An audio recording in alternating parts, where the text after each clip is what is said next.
« 240 secondes enquête ». 120 secondes de plus pour approfondir un dossier exclusif de Capital. Ce week-end, 240 secondes enquête vous raconte le match que se livrent Nike et Adidas pour imposer leur basket aux pieds des jeunes du monde entier. Des pubs XXL, des icônes pop, des millions de dollars en jeu, Capital a mené l'enquête.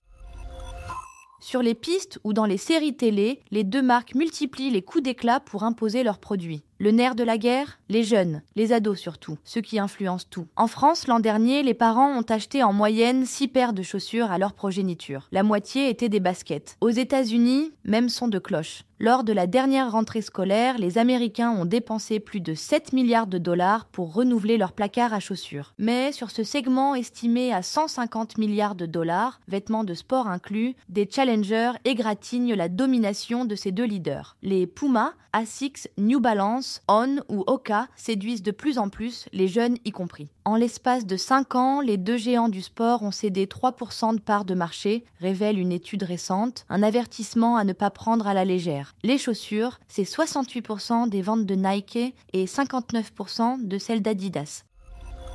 Il est vrai qu'Adidas a dû tourner la page Kanye West, cette star du rap américain qui avait co-créé la collection de sneakers Yeezy. Ces chaussures étaient devenues une vraie cash machine pour l'équipementier allemand, mais les propos antisémites et suprémacistes du chanteur ont contraint la marque à mettre fin à ce partenariat. Fin 2022, Adidas a débauché le Norvégien Bjørn Gulden, l'ex-patron de Puma, pour relancer la machine. L'entreprise a amorcé une remontada en renouant avec les profits et une croissance à 2 chiffres, plus 12% à 23,7 milliards d'euros de chiffre d'affaires. Pour rebondir, Adidas a beaucoup puisé dans son savoir-faire en rétro-marketing. Sa recette, relancer d'antiques best-sellers des années 1960 et 1970 en les adaptant à la rue et à la vie de tous les jours. L'équipementier vient ainsi de sortir cet été les superstars en s'offrant l'acteur Samuel Jackson dans un spot de pub. Créée à l'origine pour les basketteurs, cette paire fut la première à s'émanciper des playgrounds pour battre les pavés dès les années 80 avec les rappeurs du groupe Run DMC. Et en juillet, ce sont les Stan Smith, mythiques icônes des cours de tennis qui ont été déclinés en espadrilles.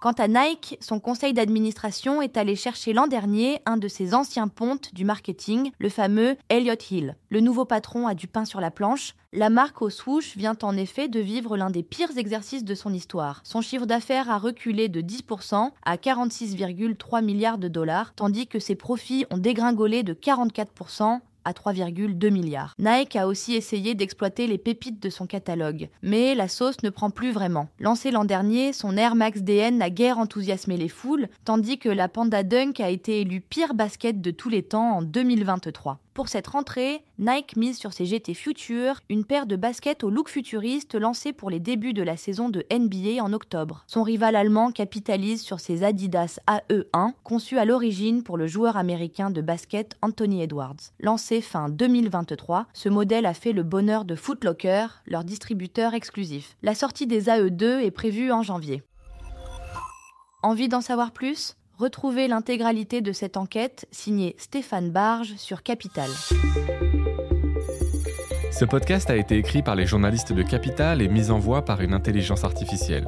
Abonnez-vous sur votre plateforme habituelle pour écouter un nouvel épisode chaque samedi.